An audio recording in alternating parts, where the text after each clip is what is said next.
It's Monday! What's up, everybody? Hottest show on these streets. We're talking about your Bama football news. In my own words, yours truly, Stephen Smith of Touchdown Alabama Magazine. I'm coming to you from the home location this evening in Tuscaloosa, but still bringing you non-stop Bama football content. Go ahead, get yourself locked on right now by hitting that subscribe button, tapping that subscribe button right now, hitting that notification bell right now so you can miss nothing, absolutely nothing on your favorite program, that being Bama football. Also, that daily Super Chat Go, $100 daily Super Chat Go, $100 right there. You guys go in the chat line, get your comments jumping, your thoughts jumping, get everything jumping. We want all of your enthusiasm, your energy right here, on this show on a Monday, starting your work week off correctly right here, giving you Bama football. Also, the NFL Combine, Scouting Combine starts this week. Players arrived at Lucas Oil Stadium in Indianapolis for the annual Underwear Olympics. They got there on Sunday, and they will be there from Sunday till Monday, I believe March the 5th, or Tuesday, March the 5th, if I'm not mistaken. So you got the NFL Scouting Combine going on this week. 10 former Alabama players will be at the Combine. So that's going to be fun to watch, see how these 10 guys do, where they place in the NFL draft. Can they increase their stock, elevate their stock, and all that good stuff right there.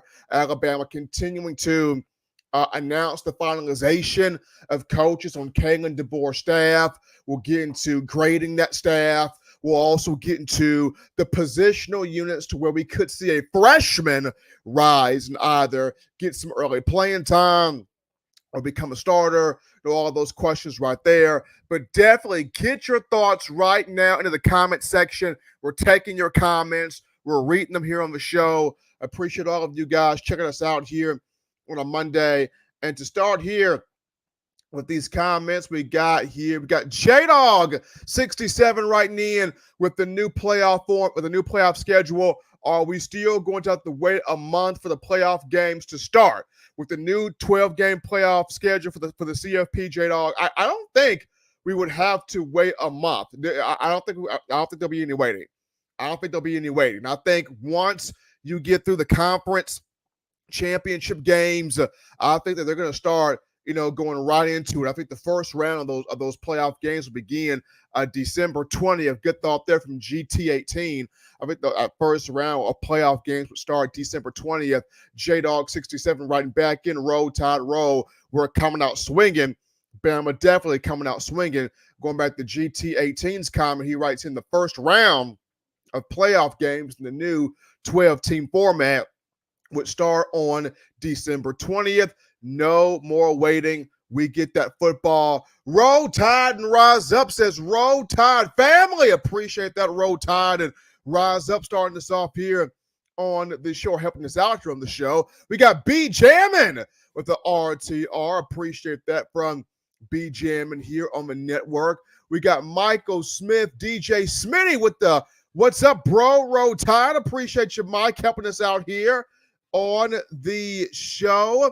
Let's see here. GT18 says first round game. The first round game, I can see that December 20th. GT, absolutely. It's just going to be fun that you don't have to wait a month for these games now. With the 12-team playoff, you can get football right in there, right out the gate, hitting you right there. We got Aaron McGuire. Happy 2nd and 26th day, Bama fans. Tagovailoa trying to make up for it. Fires it to the end zone. Touchdown. Alabama wins. The whole Chris Fowler thing right there. Tua Tagovailoa fired it to Devontae Smith. 41 yards. End zone. Game-winning touchdown in overtime. Snatching the heart out of a Bulldog's chest. That being Georgia. Coach Saban throwing the headset up in the air, an utter complete jubilation, getting that 5th national championship at Alabama, the 6th overall of his career. What a moment. What an incredible moment that was. Happy 2nd and 26th day to you, the Alabama football faithful. We continue with, we got Andre Baraka with a Roll Tide. Appreciate you, Andre, helping us out here on the show. And everybody getting your thoughts in, getting your comments in right now. We continue with Todd Colburn with a Roll Tide. B Jammin' and Rise Up. He's thanking everybody for being in here. We got Austin Martinez with the Roll Tide, elephant emoji and a heart in there. Appreciate you, Austin, checking us out there. Andre Baraka writing back in. Speaking of coaching hires, I thought it was supposed to be a splash of Washington. Looks like a staff of all Washington, including analysts. Am I wrong on that? It's a staff that's got a lot of Washington on there. Some Indiana on there, some Buffalo on there with Coach Molenquist, some Wisconsin on there with Coach Hitzler. Looks like a splash of Washington mixed in with some Big Ten, mixed in with some Group of Five, mixed in with some SEC. Definitely some Washington in there, Andre. Definitely a load of Washington, but you got some Big Ten in there, some Group of Five in there, and then a little touch of some SEC ties in there. But Christian Hughes writes in, Roll Tide, Stephen M., will Coach KD allow you all in the media back in practice this year? Christian, that's the big question, right? And we're waiting on this answer. March 4th, which is Monday, coming up here soon, is the first day of spring practice. That's what we're waiting on. Will Coach Kagan DeBoer allow the media back in there starting Monday, March 4th, for spring ball? So we will get our answer very, very soon here, Christian. We will get that answer. We got David E. giving us that Roll Tide right there. Appreciate that from David E. helping us out here on the show. GT18 goes back to Aaron's thought. That's one of the best recent memories we have, Aaron. My head hit the roof. I jumped so high with excitement. Absolutely going back to 2nd and 26. The craziest moment for me because I was watching when Andy Papanastis missed the field goal. And I'm like, oh, man, Andy Papton missed it. What's the world going on here? And then Tua goes out there, takes the sack. You're like, oh, no, Tua, no, Tua, no. And then the very next play to redeem himself the way he did and the magnitude of that play. And Coach Saban on an emotional 360 spin or emotional 180 spin. You go from absolutely thinking, should I cuss Tua out to, I'm going to hug Tua. And then the headset gets thrown up there in the air. It just, so much joy. So much joy there in that moment. Going back to that 2018 National Championship game. We got James Knox in here. Roll Tide till I die. In my own words, TDA family, Mr. Stephen M. Appreciate my man James Knox helping us out there. Tide with the Roll Tide, everybody. Appreciate your Tide. Then we got Michael Smith with the Roll Tide. Stephen, Roll Tide to you, Michael. Happy to have you in here. Run the Table Sports TV. Big dog, Stephen M. Let's go. Roll Tide. Appreciate you. Run the Table Sports Talk. Absolutely. We got Kai Berry. Is Q Robinson going to be the main dude in that edge row? Q Robinson has a shot to be that main dog. He's got a big opportunity to be the main dog in the edge row, especially with, Chris Braswell gone, Dallas Turner gone. It's Q Rob's time. Yes, you still have Keanu Coote in there. You still got Keon Keeley and Yancey Pierre, those guys, but it's Q Rob's time to be the big dog. It's Q Rob's time to be the head honcho in that edge row. So it is his time. It is his moment. Run the Table Sports TV. He's gonna let y'all in here for sure. It's the new wave, Steve. Plus, he knows Bama Nation wants to see what's going on up close and personal. I think Coach KD wants to have the media in there. I believe he wants to. So he puts us back in there, people. He puts us back in there. You're going to see a boatload of pictures, of video quality, of stand-up packages from yours truly. Coach KD puts us back in there. You're going to see a blitz of non-stop content coming from yours truly. I mean, you already get that right now. But if Coach KD lets us back in there for practices, it's going to be content on overload coming from yours truly here. And I know you guys are ready to see that. Aaron McGuire comes in with, when Tua took the sack, I thought the game was over. And then 2nd and 26 happened. Roll, Tide, roll. I thought the same thing, Aaron. When Tua took the sack, I almost turned the TV off because I was that mad. Thankfully, I didn't turn the TV off because the very next play, Alabama folklore, Alabama greatness, Alabama immortality, Daniel Moore painting, all the good stuff. All the good stuff happened because I did not turn off the television after the sack happened. Timothy Pass writes in question, for A-Day game, how does seating work if it's free? It'll be my first time at the stadium. Been to 2 G-Day games for my wife. So, with it's free, Timothy, here's the big thing. You get there early, right? You get there early. So the game is going to be, Timothy, at 3 p.m. So if I were you, I would get to that stadium between 10 and 11 o'clock in the morning just to get yourself walking around by 1 p.m., Timothy, by 1 o'clock, 12:30 to 1, I would make my way to the stadium, right? I would get there between 10 and 11, and I would make my way to the stadium between 12:30 and 1 p.m. just so you're in that first wave to get your seat. Yes, it's free, but I want to be in that first wave to get my seat, right? So you get there between 10:30 and 11. You get inside that stadium between 12:30 and 1 to be in that first wave to get your seat. We got Jordan69 writes in, ready for the A-Day game. Off subject, any word on the youth camp Saban did every year? I think they had the junior day. The junior day was a couple of weeks back there, Jordan. I think the youth camp, that'll be coming up in the summer. I want to say between May and June. I'll fact check that. But I want to say between May and June for the youth camp there. Let's see here. Let's see here. Appreciate all you guys getting your thoughts in on the show. This is awesome, awesome, awesome. We got here C Bama with the roll tide. Appreciate you, C Bama. Timothy Pass writes in, thank you, with the fist up there. Yeah, Timothy, man, you know, you got to get there early, right? You got to get there early. Get in there, get settled. I would get there, like I said, between 10:30, 11 o'clock, and then between 12:30 and 1, get to the seat because they're trying to pack this out. They're trying to crowd this out. So you definitely want to be there on time as quick as you possibly can. We got Dominic Everett writing in. We will see what we got April 13th. Absolutely. You're going to see what Bama's got on April 13th.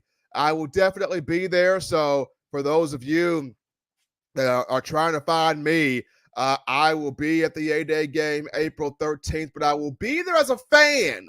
For the first time, I will not be there as a member of the working media. I will be there as a fan. So definitely, guys, look for me. We'll definitely wouldn't mind catch up with some pictures with all of you. We'll be there as a fan this time around in the ball game. But Run the Table Sports TV writes in, hope to see you there, Stephen M. I'm flying in from Los Angeles. We'll be there at the A-Day game. So you flying in from L.A., Run the Table. Okay. Flying in from L.A. I will be there. I will be there, man. Looking forward to meeting you there. Todd writes in, don't even like thinking about 4th and 31 game. Seth had me hot. He going to snap the ball over and 10 yards behind Milrow. Yeah, that 4th and 31 in the Iron Bowl tie, that was rough. I was there. That was tough. That drive started off very promising. You get down inside the 1-yard line, and then there was a couple of bad snaps, including one that rolls all the way back to the 31-yard line, and that was rough. And I'm sitting here in the press box at Jordan-Hare thinking, well, am I going to make it home alive now at this point? But thankfully, Jalen gets a clean snap the 4th down, and he's able to find Isaiah Bond back left corner of the end zone, and catch was made there, and the rest is history. Thank goodness, because I was trying to make sure I get home alive there. GT18 writes in, Steve and I always look forward to seeing a new coach's press conference take. Will be at the practice, games, etc. With Nick, it was clear. Just don't ask a dumb question. Yeah, I mean, with Coach Saban always took time to answer questions. But yes, when it was a question that got his meter going hot, he didn't like answering those. He did take moments to chew people out who didn't necessarily have the best questions at that time. Thankfully, I was never one of the ones that got chewed out. Now, yes, Coach Saban enjoyed having fun with me when it came time for Knicks kids. And if I didn't have a Knicks kids question, but my question was about football, he liked to kind of toy around and poke fun at me a little bit, but it was never anything drastic there. But yes, GT18, it's always a good thing to look forward to the coaches' post-game pressers, whether it's A-Day, spring practice, the upcoming season, fall camp, etc. Looking forward to hearing what Coach KD is going to be able to say when it comes down to the media. But he did also use to motivate the players as well. Appreciate Miss Deborah Franklin writing in with the road tide. Deborah, absolutely. Appreciate Deborah writing in. GT18 with an LOL. Steven, you knew. You asked good, logical questions. GT, I tried to. I always try to ask the best ones to him because it's based on the mood Coach Saban was in, right? You got to always judge by the mood he's in.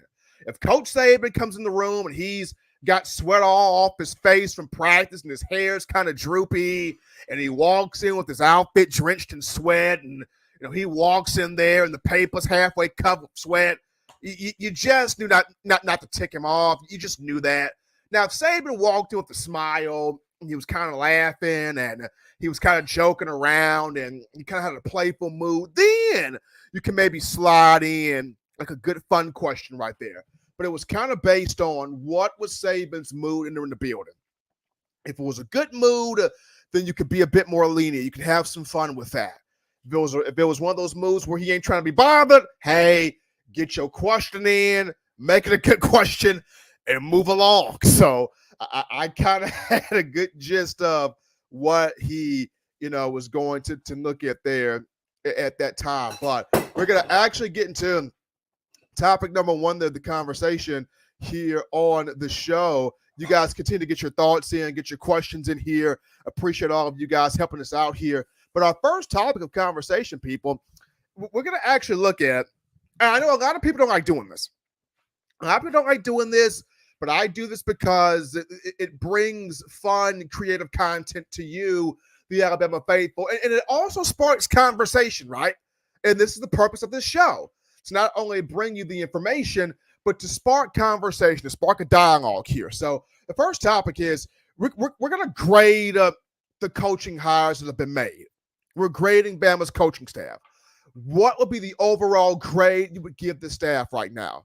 I know Coach DeBoer has had to do a complete juggling act since he got here of hiring coaches, hiring the right coaches, keeping core players together, trying to hold on to the 2024 recruiting class that Saban brought in, which Coach Katie did a great job of that. He held on to 21 of 23 guys. The only two guys he lost, Julian Sayin at quarterback, Jameer Grimsley in the defensive backfield.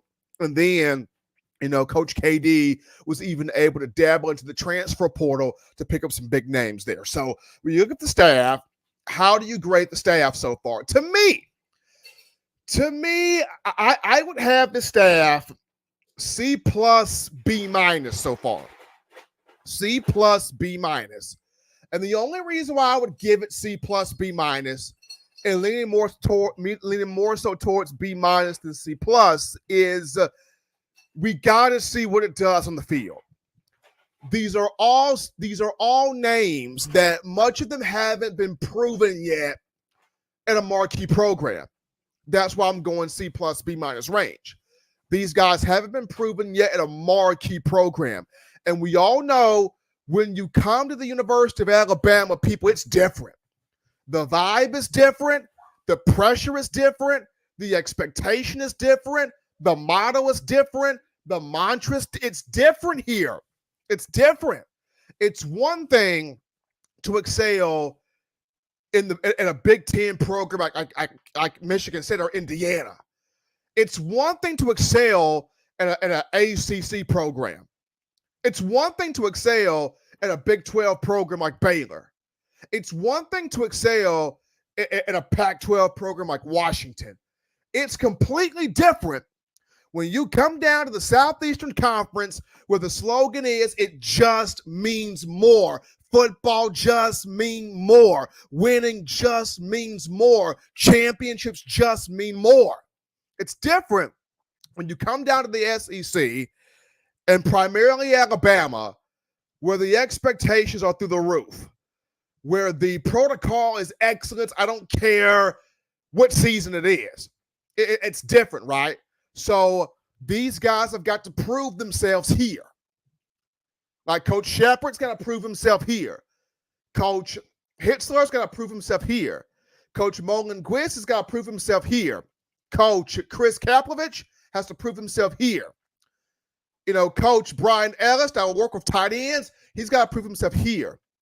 Coach Nick Sheridan, who's going to be working with quarterbacks and calling the plays, he's got to prove himself here.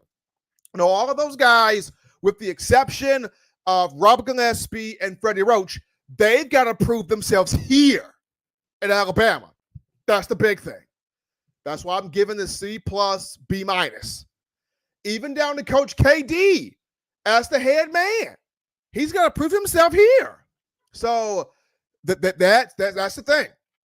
That's the thing. On paper, there are some things to like about these guys, right? On paper, you've got some guys from the South.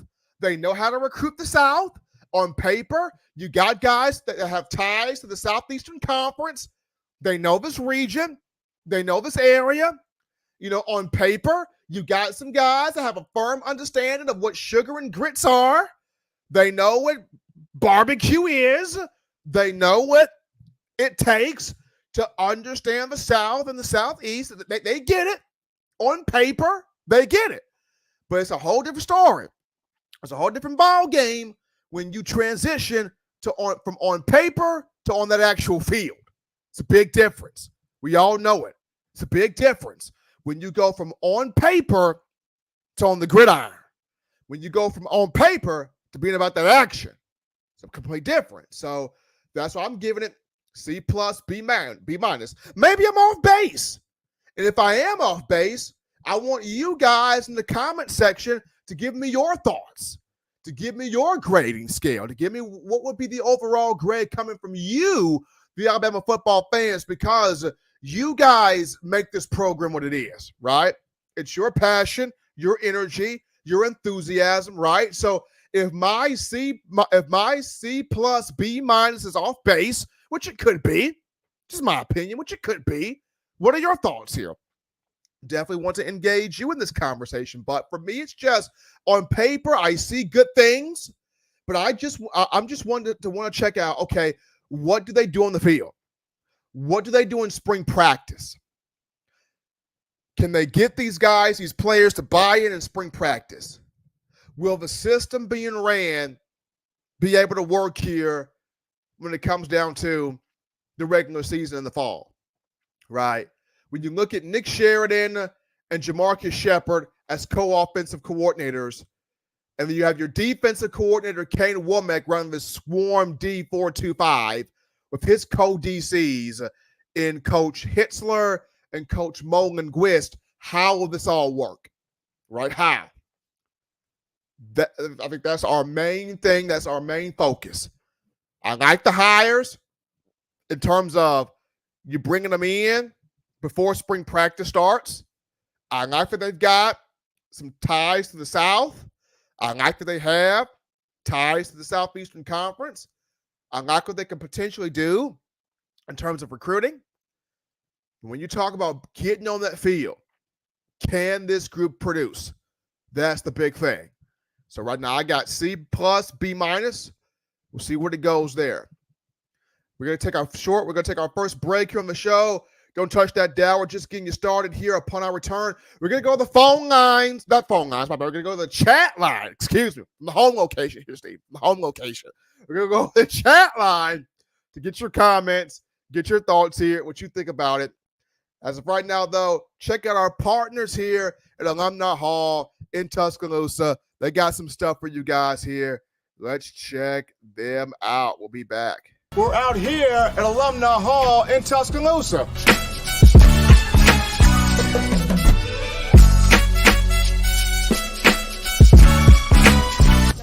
Oh, yeah. Oh, man. Gotta get this. Gotta get one of these right here. Can't rock that Bama without this shirt right here, fresh polo. You gotta also rock the all pink, like Kanye West right there. Keychains, gotta get you some keychains. University of Alabama keychains.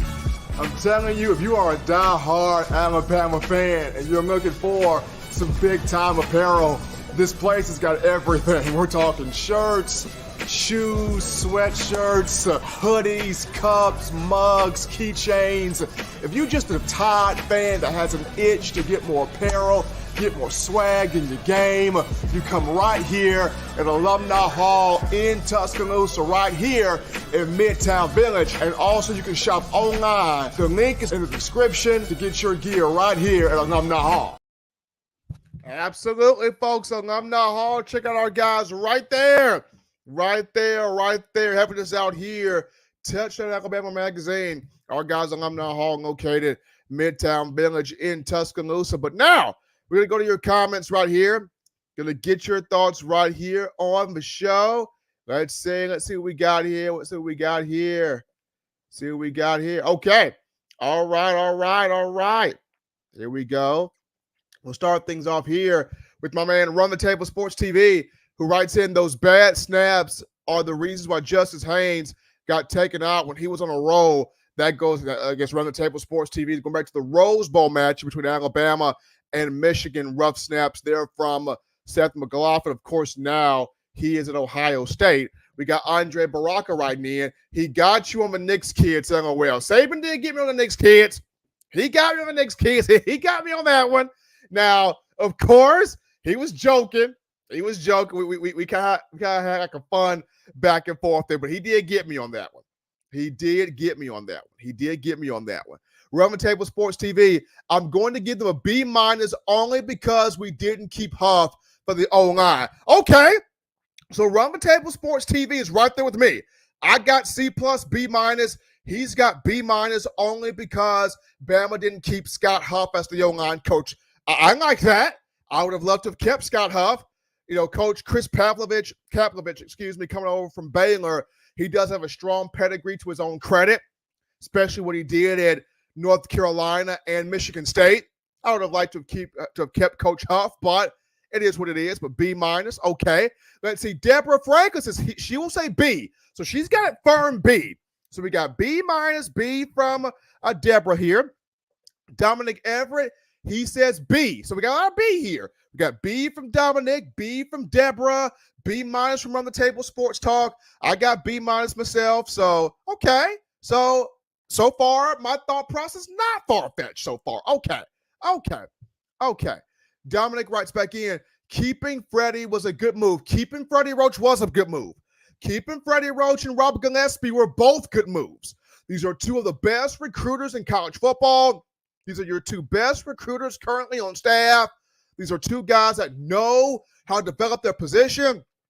We have seen the success Robert Gillespie has with running backs. This past season, we saw Freddie Roach take a huge step up in terms of developing Alabama's defensive line. So, yes, keeping Freddie Roach was a big move there. Todd writes in, the coaches that left was irritating to me. The players needed to see stability, and there was so much meat. Absolutely.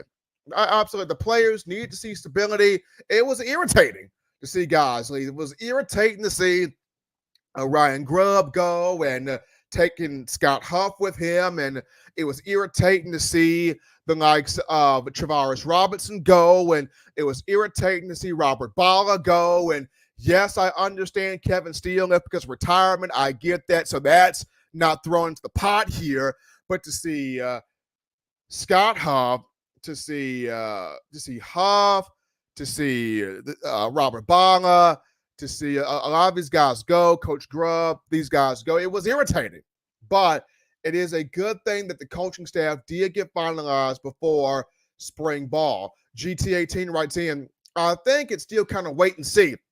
Maybe the coaches he rehired will surprise us. GT, so GT, if you're going with the grade of incomplete, I could see that, right? Because you do want to see how do these coaches actually perform.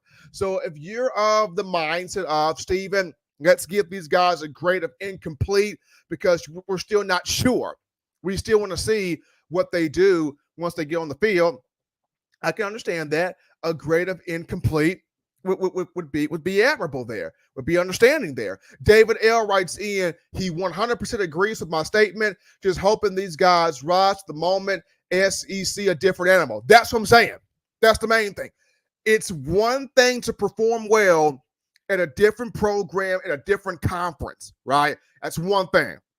That's good, but that's one thing. But when you come down to the SEC, it's different. It's a different animal. It's a different monster. These athletes are built different. They think different. They're made different. And then when you talk about just Alabama football itself, the expectations here, the passion here from you, the fans, the mantra here, it's about championships here. It's about championships here. And even before Nick Saban, it was about championships here. Gene Stallings brought one here in 92. Bear Bryant brought 6 in here. You look at Wallace Wade brought 3 or 4 championships in here. Frank Thomas brought championships in here. So prior to Nick Saban, this was a championship program. Yes, Saban took it and elevated it a whole lot more, right? But before Coach Saban got in here, there was championships already in here. So this program, the mentality is different. And these guys here have got to meet that mentality. These guys here have got to be able to meet that. So absolutely agree about that. Let's go here to GT18. He says, no doubt They will have to get used to the coaching in the SEC. Let's hope that will be quickly. Yeah, that's the main thing there, GT, is that these coaches will be able to get these players up to speed here for this upcoming season, and that these coaches will be able to have themselves up to speed here. Because it's different when you're coming down south, you're in the SEC, and you're coaching the University of Alabama. So Coach DeBoer, he wanted this challenge. He took on this challenge. The main thing is, can he be able to fully on coach here in this conference? Now, Dominic Everett writes in, I will say DeBoer did more with less at Washington. Now he has more at Alabama in terms of overall talent on the field. That's the thing. He did more with less at Washington, but now that he has more, can he really blow this boat open, right? He did a lot with Washington. He did a great deal with Washington. But now that he's got all the Ferraris in the garage here, when you look at Alabama, can he take these Ferraris and really do something with them? Don't crash them. Don't crash them. But can he really take these Ferraris and do something with them? Absolutely. We continue with your thoughts here on the show. David Sanders writes in, has Freddie really proven himself with the D-line these last 2 years on the field? I say he stepped it up. He stepped it up this past season, right? This past season, you look at what he did with Justin Eboigbe, who came off a neck/spinal injury in 2022, where he missed much of the season that year. 2023, Eboigbe, we're talking about 11 and a half tackles for loss, 7 sacks, big production there.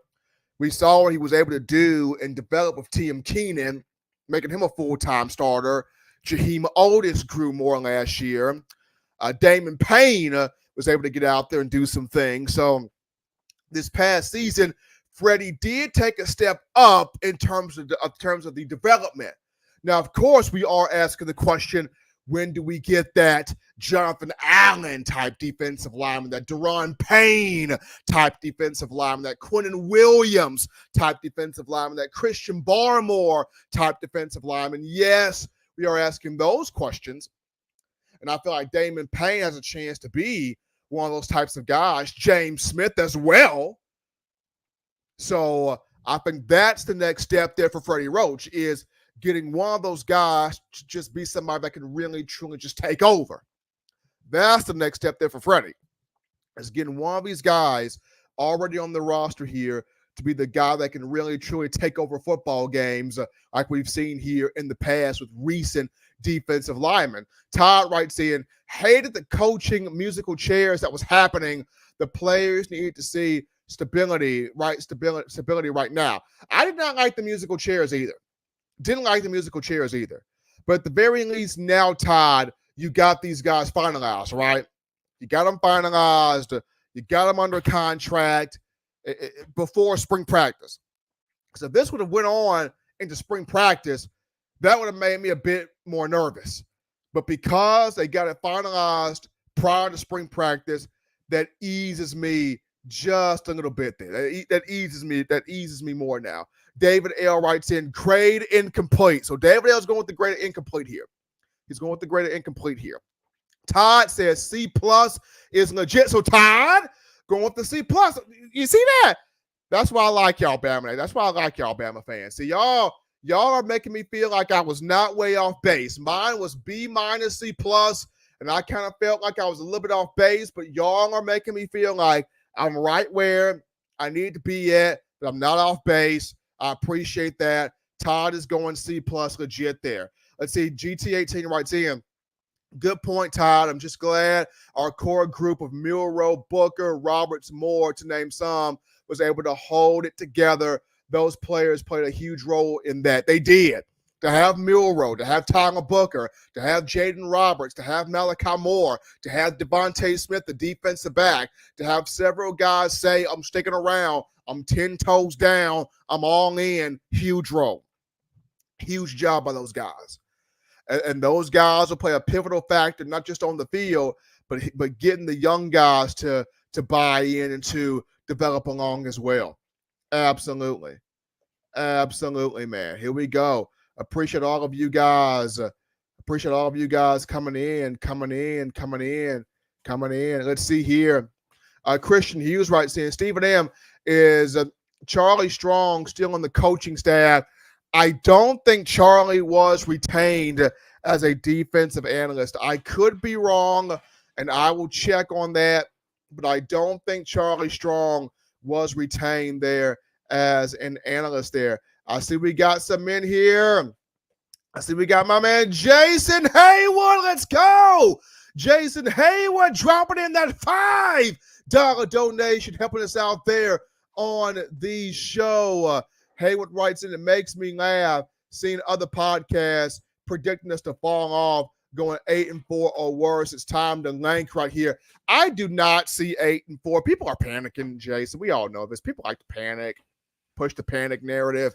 I don't see 8-4. I've said this before. I see at worst 10-2. At the very worst, 10-2.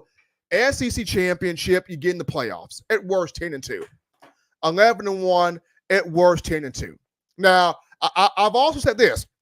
The Georgia game is the game, right? That fourth game of the season, September 28th. Mark it on your calendar if you haven't already done so. That Georgia game at Bryant-Denny will tell the tape.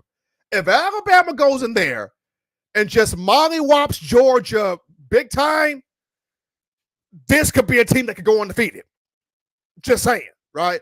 If Bama goes in there and just knocks Georgia completely out of the water, this could be a team that can go undefeated. I'm just saying. Now, if it's a 7-point win, a 10-point win, a respectable win, good. Win's a win.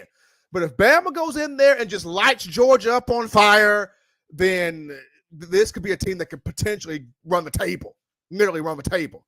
But that 8-4 stuff, I don't get that. I don't get that 8-4 stuff. I don't buy that. 10-2 at the worst, 11-1 in there as well. Don Parker writes in, we haven't had that dude on the D-line since Quentin Williams. Bama will need 2 to 3 guys to be that dude in this 4-2-5. If you don't have them dudes in the middle of the D-line, we are in trouble. And that's why you're looking at guys like T.M. Keenan and Jaheim Otis, or T.M. Keenan and Damon Payne, T.M. Keenan, James Smith. I mean, you're looking at those type of guys in the middle. You talk about a nose tackle in this 4-2-5 and a bandit tackle in this 4-2-5. You're definitely going to have 2 guys that can clog the middle, that can stop the run, but you also going to have two guys that have some ability to slither back there and get after the quarterback too and collapse in that pocket. You also going to have 2 guys, but if they can't get to the quarterback, get them big hands up, bam, knock the ball down. That's what we got to get back to, knocking the ball down. If you can't get the sack, affect the vision, affect the passing lane of the quarterback, and knock the ball down. That's the thing right there. Deborah Franklin writing in. She's expecting 2 losses there, so she's got the 10-2 going there. K-Mac has the 10-2 going there as well. Aaron McGuire, I could see 10-2 or 11-1, but definitely not 8-4. So once again, y'all are thinking along with me. I see at the very worst 10-2. Very worst, 10-2, SEC champion. You get into the playoff, right? At the worst, 10-2. 11-1, that's more than possible. But like I said, that Georgia game, that 4th game of the year, will tell a lot of it. How does Alabama play Georgia that 4th game of the year? Now, I know people say, well, you got Wisconsin before that. You got, Western Kentucky before that. That Georgia game will tell a lot of it. It will tell a lot of it. Let's see here. Roll Tide and Rise Up's got 11-1 on the season for Alabama.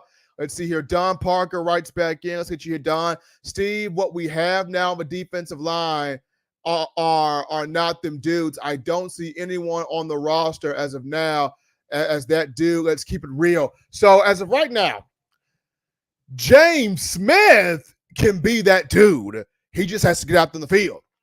James Smith is one of them that could be that dude. He just has to get there in the field. James Smith could be that dude. You got a guy like a James Smith can be that dude. Damon Payne can be that dude. He really can. As a former 5-star, just got to get out there in the field more. He can be that dude, and that's two guys right there. And then on top of that, it's got to be, you got to have the mentality to be that dude, but you also have to have coaches pull it out of you to be that dude. And that's defensive coordinator Kane Womack pulling it out of him to be that dude. That's Freddie Roach pulling it more out of him to be that dude. So I've named two guys there, James Smith, Damon Payne. Both of those two can be that dude. Tim Smith finally stepped his game up last year and showed he can do some stuff. He finally stepped up. So there are some guys that yes, they're not the Quinnen Williams. They're not the Jonathan Allens. They're not the Deron Paynes. But we got to also look at who coached those guys. It was Bo Davis. Bo Davis will cut you up, cuss you out, chew you up, spit you out. Like, Bo Davis was a different type of coach. Bo Davis was the type of coach that'll push your buttons and make you become that dude. I mean, yes, when you got there, you had some that dude qualities, but Bo Davis was that type that will rip it right out of you and make you be that dude. So some of it was, yes, those guys had the potential, but a lot of that was Bo Davis will pull it out of you. He will pull it out of you. So this is Freddie Roach. Can Freddie Roach pull it out of him? Can Kane Womack pull it out of him? That's the thing. That's the reality. That's the reality. Marvin Constant says it all the time on the Bama Standard. You play to the personality of your coach, right? You play to the personality of your coach. What is that coach's personality? What is Kane Womack's personality? Right? Is Kane Womack the guy to pull it out of him? Bo Davis was that man pulled it out of you. He made you become a dog. He made you become a dude. He made you become that personality on the field. He made you be that guy. He was coaching pure monsters out there. There was a reason why Alabama's defensive line at that time was referred to as the giant wall of you-know-what, because that was Bo Davis. GT18 writes in, Bo was the man. He created – GT, you get my point. GT, you get my point. Bo created flat monsters. There's a reason why under Bo Davis you had several defensive linemen go in the first round of the NFL draft every year, because Bo Davis. So you look at Kane Womack, you look at also Freddie Roach. Can they do that? They can. It's will they? That's the question. They can. It's just will they? Todd writes in, Bo Davis, I wish he could come back too. But right now he's at LSU. That's where he is. He's at Louisiana State University right now, and I kind of hate that because would love to have Bo Davis back. But get more of your thoughts in here. Get more of your thoughts here on the show. We're going to go into our second topic here of conversation. Appreciate you guys. This is why I enjoy the show. We have these conversations, and we have to have these conversations. I mean, we have to have these conversations here when you talk about Bama football, because, these coaches, like I said, on paper, they look good. They look great on paper. But does that mean they're going to actually produce results here on the field? That's what we want to see. That's why this spring practice is so critical. That's why it's so crucial. That's why it's so significant, right? That's why I want to be out there on the field spring ball so I can see some stuff. I haven't seen stuff since pre-COVID. So I want to go out there so I can see some bullets flying, so I can see some pads popping, so I can smell the freshly cut grass, so I can see some helmets clanging up and down, so I can see this. Haven't been able to see this since 2019. I miss seeing that. So I can see coaches yelling at players and coaches yelling at me. Kind of miss seeing that. So that's, and March 4th, hopefully, Coach DeBoer will allow us to go out there and be a part of that. But we get into topic number 2 here, the conversation here.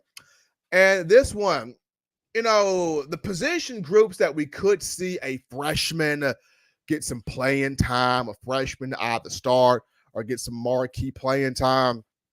This is an important question because I think the one position group right now where I could see a freshman get some marquee playing time or possibly even start is that defensive back. It's that cornerback position.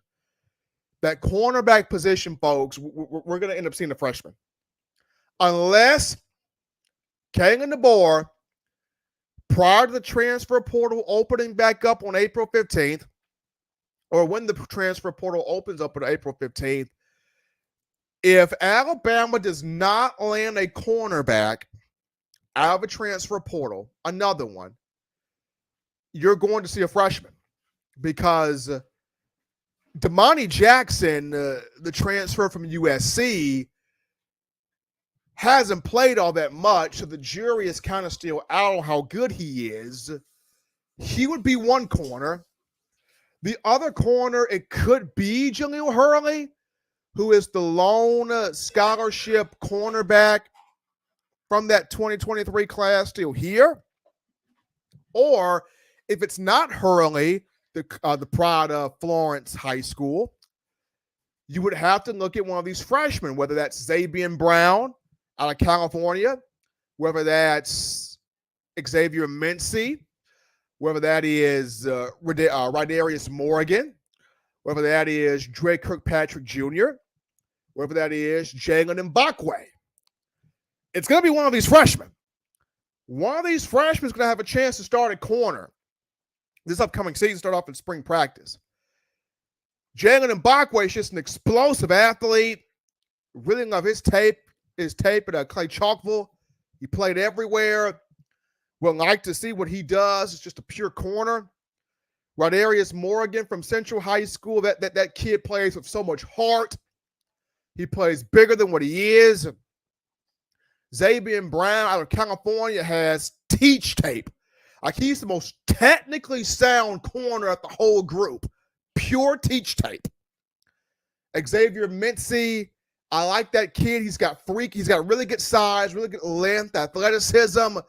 Does he have the teach tape of a Xavier Brown? Probably not. But US fans love his athleticism, his physical gifts, tools, traits, etc. Then you got Dre Kirkpatrick Jr. Dre Jr. has the swagger his dad got. But Dre Jr., young Dre is an opportunist. Like, he goes out there and just attacks the ball. Me personally, he could be a Tyron Honey Badger Matthew type. Just attack the ball no matter where he is on the field. I remember going back to the Alabama-Mississippi All-Star game. Our own Justin Smith, the director of scouting and recruiting, was at that game. And Dre Jr., he had like 8 tackles, 3 to 4 pass breakups, an interception, a blocked punt. The kid was everywhere. It was everywhere. So you got Dre Jr.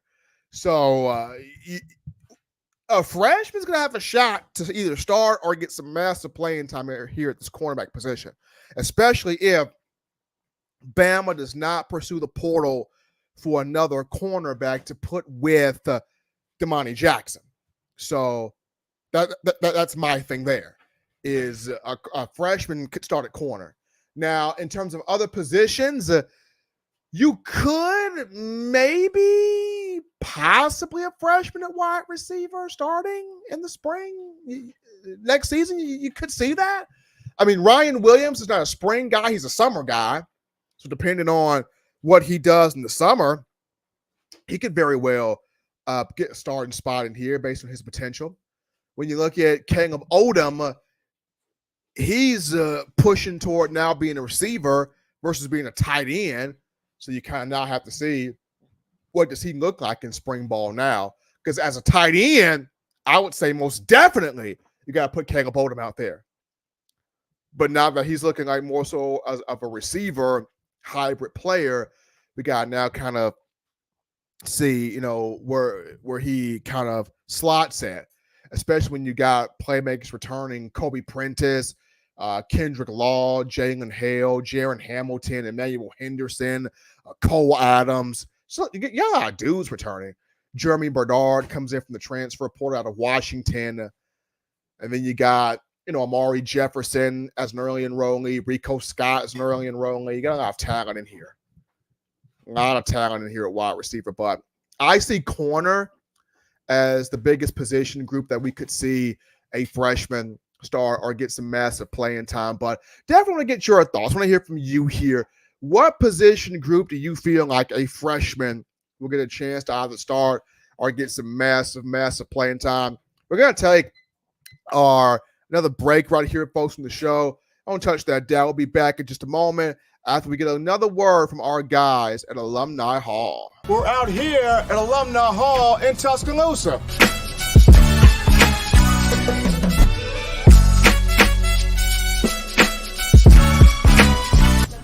Oh, yeah, oh, man.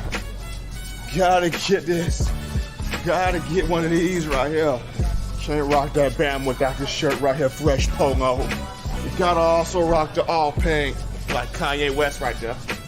Keychains, gotta get you some keychains. University of Alabama keychains. I'm telling you, if you are a die-hard Alabama fan and you're looking for some big-time apparel, this place has got everything. We're talking shirts, shoes, sweatshirts, hoodies, cups, mugs, keychains.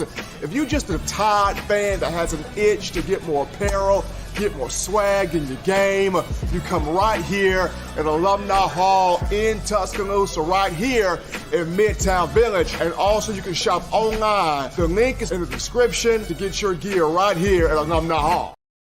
Absolutely, folks. Pick up that gear right there, Alumni Hall. Our partners right there, Touchdown, Alabama Magazine, located Midtown Village here in Tuscaloosa. But now we jump back to the comment section to get your thoughts here on the show here.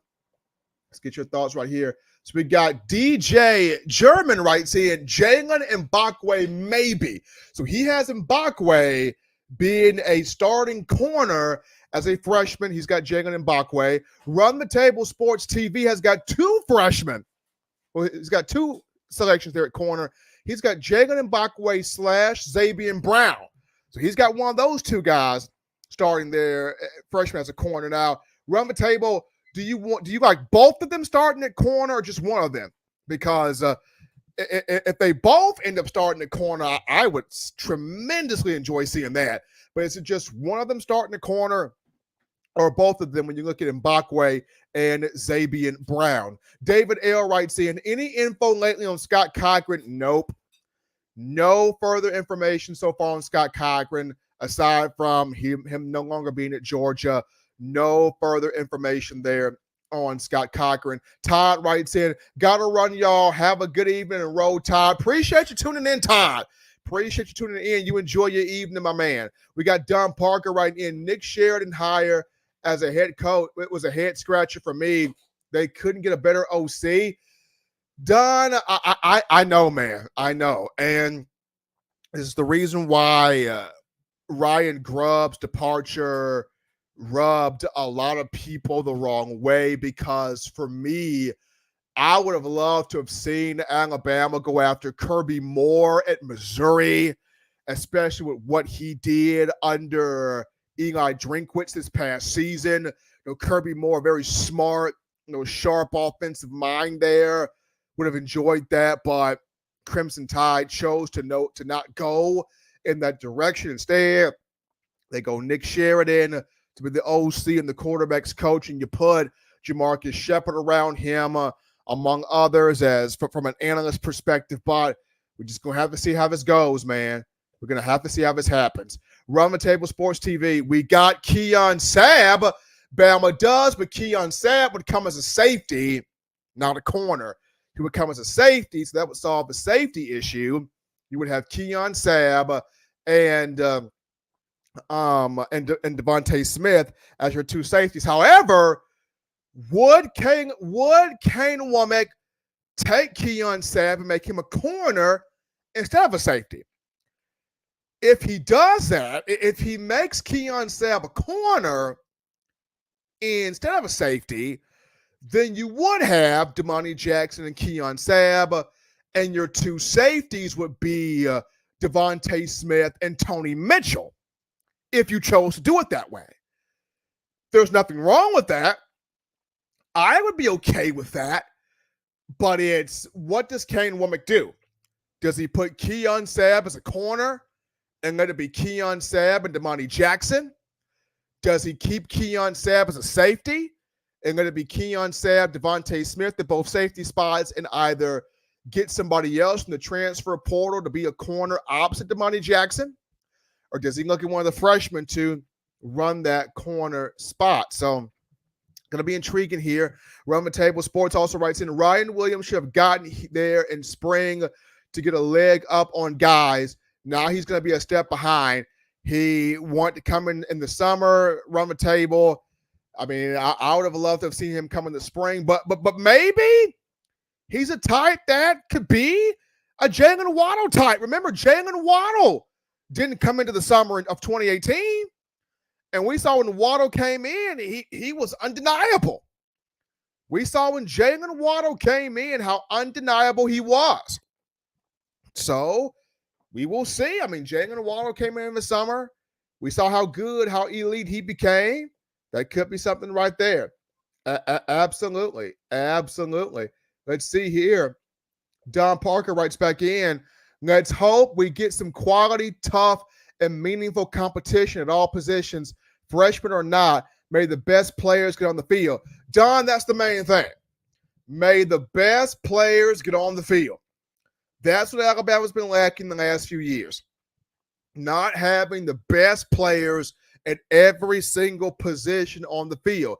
Let's return to having true, undeniable competition at every level of his team. May the best man win. Let all the dogs go at it. Let the top dog come out on top. Put the best on the field, period. Absolutely. Aaron McGuire writes in, keychains, got to get you some keychains. University of Alabama.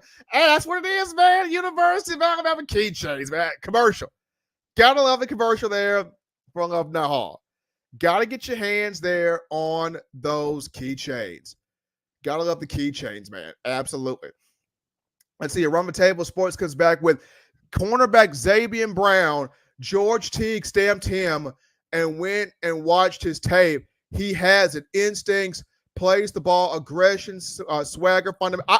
Xavier Brown, I'm saying this right now, and I know my man George Teague stamped him. But when I watched Xavier Brown, he looks like Patrick Surtain to me. And I've seen the tape several times. Xavier Brown's got a lot of Patrick Surtain in him. It's teach tape, it's study, it's footwork, it's eye discipline, it's leverage, it's fundamental, it's everything. I see a lot of Patrick Surtain watching Xavier Brown.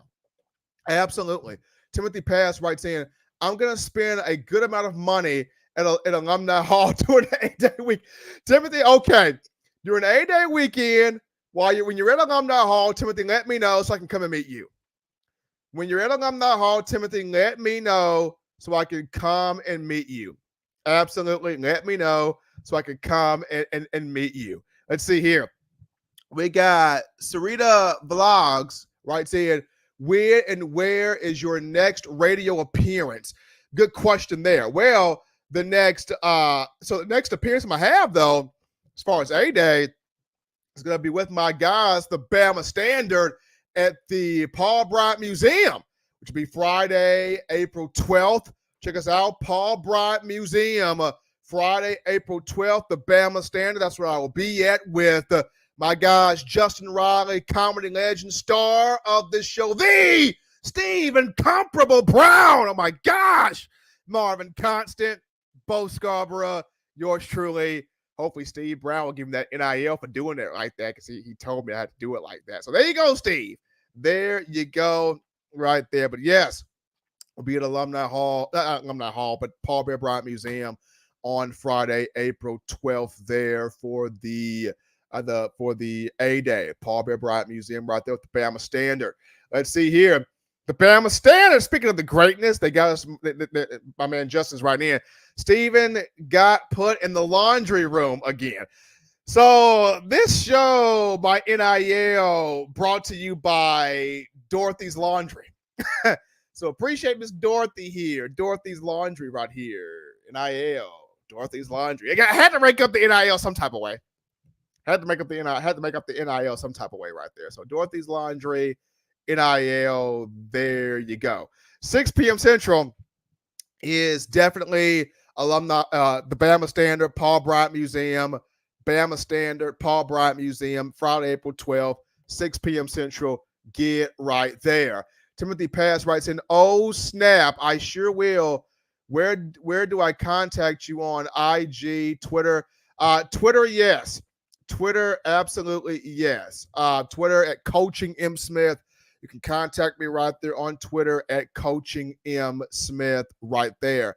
Bama Standard writing back in. LaRon McClain and Jaden Roberts will be with us. LaRon McClain, Jaden Roberts will be right there on the Bama Standard, Paul Bryant Museum right there. Don Parker, Steven, I know I asked you this before. Did you see the episode of the Bama Standard with Mr. Miller? Your thoughts? Did go back and see it. My thoughts were he was straight real. And that's Corey Miller. He's straight real. He wants to see this take place on the – and I can't blame him. He wants to see this take place on the field. Of course, he's not overly happy with the coaching hires. He wants to see, can these truly pan out on the field? As we all are thinking right now, especially me, can these guys actually pan out here on the field? I mean, yeah, it's one thing to do something in a different program, but when you come to Alabama where the pressure's higher, the stakes are higher, the expectations higher, you got to meet those, right? Got to meet those expectations. So wholeheartedly went back and saw what my man Corey Miller had to say. And I agree with him because he wants to see this all truly manifest on the field. Brian Wells writes in, ticket price for the A-Day game is free. It's free to come to the Bama Standard. Free to come in, man. Free to come into the Bama Standard. Come on in, check us out. Check out your favorite cast of people, cast of sports guys, cast of fun people. So come and check us out there. Roman Table Sports TV with Damani Jackson on one side, Xavier Brown other side, rotating Mbakwe. I like that. Damani on one side, Xavier on the. I like that. You're rotating Mbakwe and Zay Mincy too. I like that. Because Mincy gives you the height, and Mbakwe gives you the explosiveness. You just have to teach him a little bit more, have him rotate in. But I like the starting two as Damani Jackson and Xavier Brown. You have the experience transfer, and then you got the Xavier Brown, who's the most technically sound corner of this group. I'm telling you, this guy's got Patrick Surtain-like teach tape. He does. So if you go with Damani Jackson and Xavier Brown, you can't beat that. I like that look there.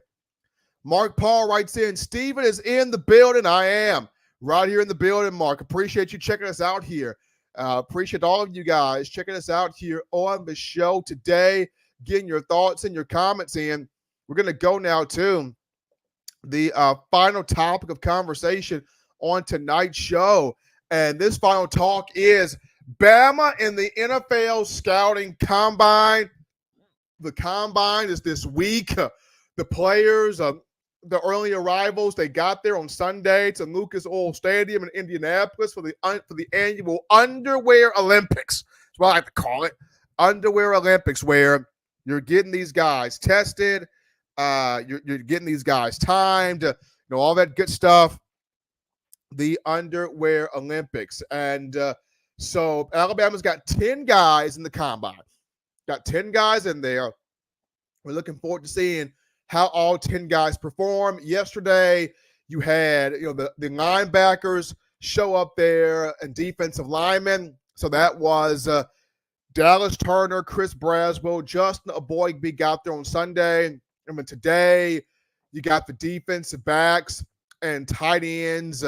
So that's Kool-Aid McKinstry, Terrion Arnold, and Jalen Key. So you got 6 guys already there. So the remaining 4 will get there in the days to come. And of course, you've got the on-field workout days, which will be on NFL Network, which will be Thursday, February the 29th until March the 3rd or March the 4th on NFL Network. You got the on-field things. We're going to have our eyes on those, how these guys test, how these guys go through drills, how these guys go through stations. So many people are going to be oohing and awing at the 40 times and the shuttle runs and vertical jumps and all of this different stuff. Me, I'm going to have my eyes focused on the actual on-field drills and stations of workouts and how these guys are able to keep things in flow and in stride there. Of course, for some positions, I'm going to watch the 40-yard dash. For some positions, I'm going to watch the 10-yard split. For some positions, I'm going to watch the vertical jump, the broad jump.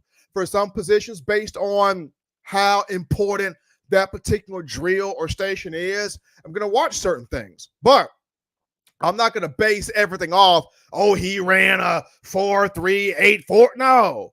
Or if he ran a slow 40, oh my gosh, that's awful. No. I'm not going to base everything off one drill as opposed to what a lot of people do when it comes down to the NFL Scouting Combine. Now, the guys that I'll be watching the most here are the guys that are trying to increase their draft stock even more. I'm going to definitely have my eyes on Justin Eboigbe. How does he perform at the Combine? Had a very good Senior Bowl, but how does he perform at the Combine? I'm going to have my eyes on Chris Braswell.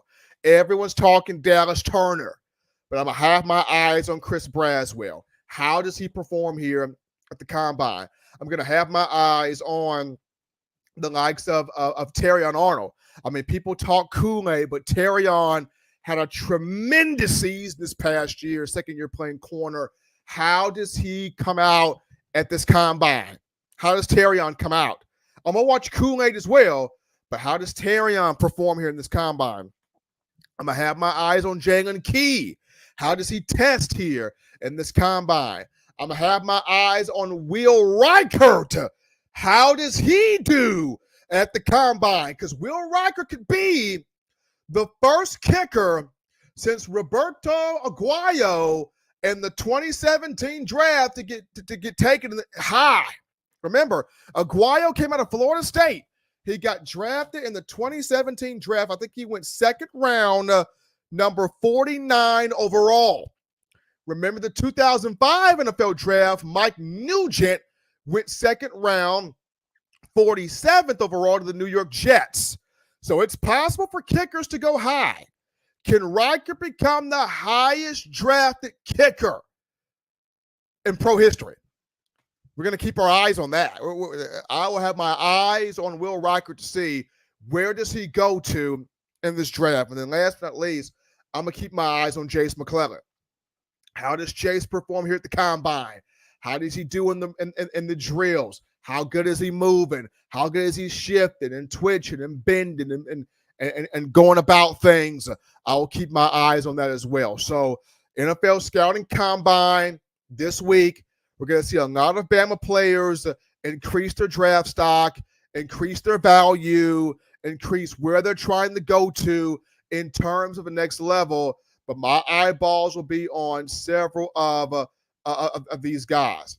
My eyeballs will be on several of these guys here. Let's see here. Now, I got to get to this comment right here. So the Bama Standard writes in, Steve Brown ran the 40 and Stacey. What was Steve's 40 time, Justin? What was Steve's 40 time in Stacey Adams? I got to see this. When is Steve's, what was Steve's 40 time in the Stacey Adams there? So if I could get that, if I could get that 40 time with Steve and Stacey Adams, please let me get that. Please let me get that right there. Let's see here. Doug Parker writes in at the Bama Standard, Steve Brown and Stephen M. Smith running the 40 and Gators. Let's book. Oh, all right, I'm down. Look, I'm down. I can do this whole Rich Eisen thing. I run the 40 and Gators. So I'm going to get my best snakeskin church shoes. Steve's got Stacey Adams. We'll run it. Hey, we'll run it. I don't know what our time gonna be, but we'll run it though. We'll run it. I'm gonna get myself into training now. So we're gonna have to run this 40 in snakeskin gaiters. Boy, this is this is gonna be a sight to see right here. But combine this week, guys. Once again, that's gonna be on NFL Network. You watch it live here, NFL Network. Really? Steve in a 4-2-3 edge now. Really? Steve got 4-2-3 in the Stacey Adams? Hold on now. Now, Justin, are these the Stacey Adams that have the shoestrings, or are these the Velcro Stacey Adams? This is important. Steve ran a 4-2-3 in this. Were these the shoestring Stacey Adams, or were these the ones that got the special Velcro on them? This is very pertinent information. I need to know this right now. What brand of Stacey Adams were these? Appreciate you, Justin, for giving me that information when you can. But they were the wingtips. They were the wingtip Stacey Adams. Jeez. Come on, man. Come on, man.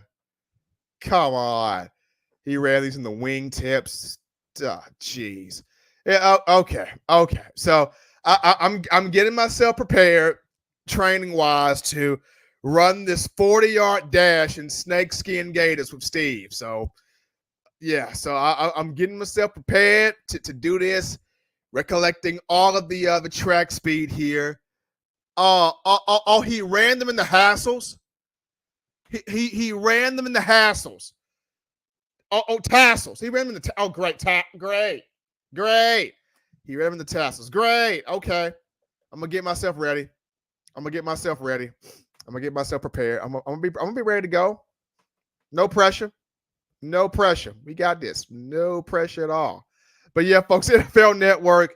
You can check out the NFL Combine right there to see all of your favorite Bama players participating here in the event. And I will be providing coverage throughout the Combine, updating you on your Bama players. So going to be fun to watch that all transpire there. But as always, Bama Nation, you want the best news, notes, coverage, material, entertainment on your favorite program, that being the Crimson Tide. You can get this by accessing the Touchdown Alabama magazine app. You download the app from the iPhone App Store. If you're rocking Team Apple, Google Play Store if you got the Android phone for your audio needs. Check us out, iTunes, our Apple Podcasts, Spotify, Stitcher, Spreaker, TuneIn Radio, Overcast.fm, Google Play, or iHeartRadio. We got you covered right there. The good and gracious Lord sees fit. I'm trying to be back in studio Wednesday, continuing the conversation that is Tide football. Appreciate all of you, the Bama fans, for your comments tonight, for your energy tonight, for your enthusiasm tonight. Appreciate all of you for making this your spot, your show, your network, your channel for all things Tide football. Till next time, folks. Husbands, love your wives. Wives appreciate, value those husbands. Children continue doing the right thing, fun thing, smart thing, good thing, legitimate thing too. Not be bored there. You get yourself those 3 hearty meals a day, those 3 great laughs a day. You protect yourself. You protect the loved ones around you. Till next time, folks, I'm your man, Steven Smith, and you've been listening to In My Own Words.